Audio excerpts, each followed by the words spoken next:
नमस्कार, स्वागत है आपका न्यूज बाइस्कोप में। मैं हूं आसिया। मुंगेर में एक बैठक के दौरान बिहार के पूर्व डिप्टी सीएम रेणु देवी ने कहा कि नरेंद्र मोदी 10 साल और प्रधानमंत्री रहेंगे।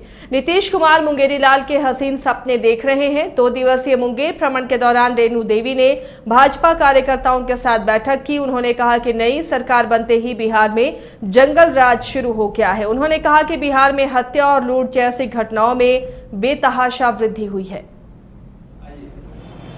भारतीय जनता पार्टी के एक परिवार है और परिवार में बार बार हम सभी संगठन का काम करते हैं और सब एक कार्यकर्ता है। तो हमारे संगठन की क्या स्थिति है, क्या काम है, कैसे करना है, आगे कैसे बढ़ना है, ये हम काम के लिए हम आए हैं और सभी लोगों से मिलने जुलने के लिए आए हैं। सरकार बनते ही लगातार बिहार में जो है रहेंगे। देखिए, सबसे बड़ी बात है कि चाचा भतीजे की सरकार बनते ही जंगल राज फिर शुरू हो गया। जिन्होंने कहा था कि हम जंगल राज के साथ रहेंगे नहीं, भ्रष्टाचार के साथ रहेंगे नहीं, और उन्हीं के साथ चाचा जाके जब मिलते हैं तो भ्रष्टाचार का जोड़ और बढ़ते ही जा रहा है। और भ्रष्टाचार का जोड़ जब बढ़ा है तो आप देख रहे होंगे कि आज कितनी हत्याएं रोज, कोई एक ऐसा दिन नहीं है जिस दिन से नई सरकार की गठन हुई है उस दिन से कोई ना कोई एक हत्या, कोई ना कोई लूट, कोई ना कोई कसोट हो रहा है। और यही तो ये सरकार है जिसमें कि जितने मंत्री हैं सब दानी ही हैं और दानी मंत्रियों का ही वो जमात है। और पूरी उस जमात में जो है लोग, जो मुंगेरी लाल का सपना माननीय नरेंद्र मोदी के बारे में लोग सोचता है कि दूसरे नरेंद्र मोदी अभी होने वाले नहीं है, ये मुंगेरी लाल का सपना ही रह जाए। नीतीश कुमार ने बीजेपी और पीएम नरेंद्र मोदी पर तंज कसते हुए कहा कि महंगाई कितनी बढ़ गई है, सभी देख रहे हैं और सभी जानते हैं, लेकिन कुछ बोलना नहीं चाहते। वहीं 2024 में प्रधानमंत्री उम्मीदवार पर वे कुछ कहने से बचते नजर आए और कहा कि महंगाई बढ़ी है, उस पर ध्यान दीजिए। इससे पहले नीतीश कुमार पटना स्थित जेडीयू कार्यालय पहुंचे और जेडीयू की राष्ट्रीय कार्यकारिणी की बैठक के पहले तैयारियों का जायजा लिया।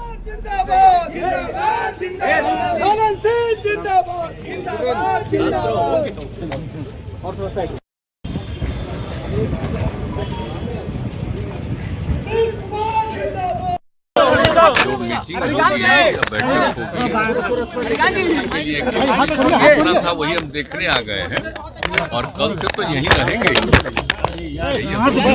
मीटिंग और फिर सदस्यता शुरुआत करने का सब सदस्यता सर, काफी लोगों की इच्छा है प्रधानमंत्री बनने की, सब कुछ मना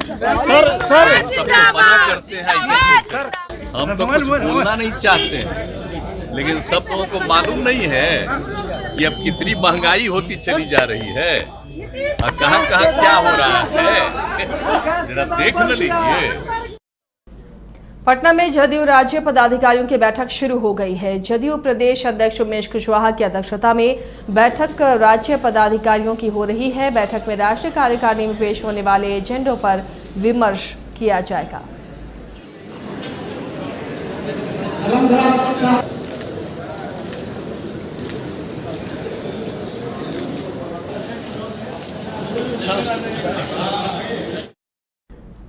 जेडीयू के राष्ट्रीय अध्यक्ष ललन सिंह ने बीजेपी पर बड़ा हमला बोला है। उन्होंने कहा कि बीजेपी भ्रष्टाचार के खिलाफ कार्रवाई नहीं कर रही है, बल्कि अपने विरोधियों पर कार्रवाई कर रही है। उन्होंने आरोप लगाया कि देश के विभिन्न राज्यों में बीजेपी बदले की भावना से ऐसी कार्रवाई कर रही है। वहीं 2024 में सीएम नीतीश कुमार के पीएम पद का उम्मीदवार होने के सवाल पर उन्होंने ऐसे किसी भी संभावना से इनकार किया। प्रधानमंत्री के उम्मीदवार नीतीश कुमार जी नहीं है, नहीं है, नहीं है।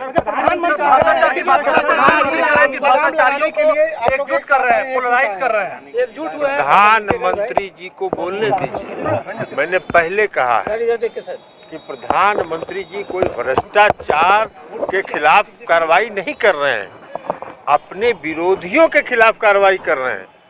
जो जिस राज्य में उनके जो विरोधी हैं उन पर सीबीआई, ईडी। अब ऐसा तो है नहीं कि जिसको वो भ्रष्टाचारी घोषित कर देंगे वो भ्रष्टाचारी हो गया और जो उनके यहाँ चला गया उसको वॉशिंग मशीन में डाल के निकाल लेंगे तो वो चकाचक हो गया, सारे दाग उसके मिट गए। अपने गिरबान में झांक के भारतीय जनता पार्टी देखे कितने भ्रष्टाचारी लोग उनकी पार्टी के अंदर हैं। येदियुरप्पा क्या है, पूरा दुनिया जानता है। येदियुरप्पा जो कर्नाटक के मुख्यमंत्री थे, क्या भ्रष्टाचार का उनके ऊपर आरोप था, सारी दुनिया जानती है। किसको बनाया कि नहीं बनाया मुख्यमंत्री, मुख्यमंत्री उनको बनाया कि नहीं बनाया? तो वो भाजपा में चले गए तो इसलिए वो पाक साफ हो गया, पूरा धुल गए। भ्रष्टाचारियों को बचाने की बीजेपी के आरोपों पर बिहार के मुख्यमंत्री नीतीश कुमार ने बयान दिया है। उन्होंने कहा कि भ्रष्टाचारियों को कौन बचा सकता है। उन्होंने कहा कि आज तक उन्होंने किसी तरह के भ्रष्टाचार से समझौता नहीं किया। बीजेपी के आरोपों पर नीतीश कुमार ने कहा कि वे केंद्र में हैं, कुछ भी बोलने के लिए स्वतंत्र हैं। जनता ने काम करने का मौका दिया है, इसलिए कौन क्या बोलता है उस पर ध्यान नहीं देते। यहाँ पर भी बिहार के लोगों ने काम करने का मौका दिया है, कोई भी साथ रहे और पिछले वर्षों से कितना काम कर रहे हैं। अब कोई है केंद्र में अपना कुछ पूछते रहते हैं, हम सब पर ध्यान ही नहीं देते। चलिए निश्चित प्रधानमंत्री भ्रष्टाचारियों को बचा रहे हैं, भ्रष्टाचारियों को बचा रहे हैं, पोलराइजेशन कर रहे हैं, कुछ राजनीतिक दल कूद गए हैं। कहाँ कौन भ्रष्टाचारी को बता रहा है? कोई भ्रष्टाचारी को बचाएगा? खुद ही सोचना चाहिए ना भ्रष्टाचारियों को बचाने का। इधर उधर कोई राज्य में जो हो रहा है कहां से किसको लाने का, तो वो ना अपना सोचे वो लोग। यहाँ पर तो हम लोग कभी भी भ्रष्टाचारियों को इतने दिनों में बर्दाश्त नहीं किया। एक बार अच्छी तरह जान लीजिए। लेकिन वो क्या बोलते हैं तो अपना बोले, हमको उससे क्या मतलब। चुनावी पीएम नरेंद्र मोदी द्वारा भ्रष्टाचार पर कही गई बातों पर बिहार के उप मुख्यमंत्री तेजस्वी यादव ने तंज कसा है। उन्होंने कहा कि पूरे देश में 1000 से अधिक बीजेपी के विधायक हैं, 300 से अधिक सांसद हैं, लेकिन आज तक एक भी बीजेपी के सांसद या एक भी विधायक के घर सीबीआई, ईडी, इनकम टैक्स का छापा नहीं पड़ा। ये सरकार विपक्ष को दबाने में लगी रहती है, जो ये बात कह रहे हैं कि वही भ्रष्टाचारियों को बचा भी रहे हैं। उन्होंने कहा कि बीजेपी में जाते हुए लोग दूध के धुले बन जाते हैं। लगभग 1000 से ऊपर बीजेपी के विधायक हैं, 300 से भी ज्यादा सांसद हैं। किसी एक के घर भी छापा पड़ा? मतलब बीजेपी के जो लोग हैं वो दूध के धुले हैं क्या? अगर उनके यहाँ छापा नहीं पड़ रहा है तो बचा कौन रहा है? जो लोग कह रहे हैं वही लोग बचा रहे हैं। तो ये तो साफ है, स्पष्ट है। आप लोगों ने हर जगह कि जो बीजेपी में जाता है वो दूध का धुला हो जाता है। बीजेपी के लोग क्या क्यों नहीं छापा पड़ता है? आप बताइए जरा, बीजेपी वालों क्या क्यों नहीं छापा पड़ता है? आपको क्या लगता है? कोई बचाता होगा? जरा पूछिए। ये सवाल मेरे लायक नहीं है, ये सवाल तो जो लोग केंद्र में बैठे लोग हैं उसका जवाब वही ना दे पाए। बिहार में भ्रष्टाचार पर सियासी घमासान जारी है। सुशील मोदी ने मुख्यमंत्री नीतीश कुमार पर तंज कसते हुए कहा है कि वे भ्रष्टाचार की बात करते हैं, जबकि उनका पूरा कैबिनेट में ही भ्रष्टाचारियों की मौजूदगी है। 5 साल पहले जिसके साथ गठबंधन तोड़ा था, आज उन्हीं को टीम में शामिल कर भ्रष्टाचारियों को बचाया जा रहा है। नीतीश जी कह रहे कि मैं भ्रष्टाचारियों को बचाता नहीं हूँ। आपके बगल में कौन बैठा है? आपका डिप्टी सीएम कौन है?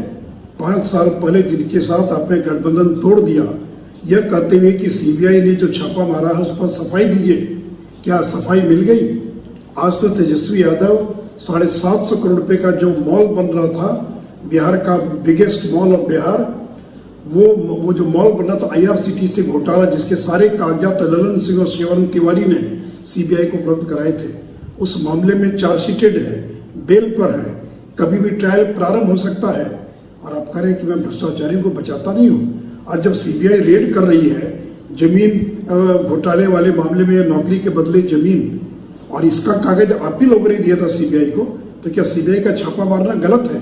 क्या ये ललन चौधरी, ये हृदयानंद चौधरी, रेलवे के खलासी जिसने अपनी कीमती जमीन गिफ्ट कर दिया लालू परिवार को, क्या उस पर कार्रवाई करना गलत है?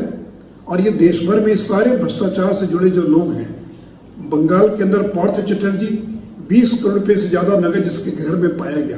ये हेमंत सोरेन जो मुख्यमंत्री रहते अपनी पत्नी के नाम से माइनिंग लीज जिसने आवंटित कर दिया। ये सत्येंद्र जैन जो 3 महीने से जेल के अंदर बंद है। महाराष्ट्र का नवाब मलिक, अनिल देशमुख, ये सारे कौन लोग हैं? या तो फिर तय कर लीजिए कि सीबीआई को बंद कर दिया जाए, ईडी को बंद कर दिया जाए। इस देश में कोई भी भ्रष्टाचार के खिलाफ कार्रवाई नहीं हो।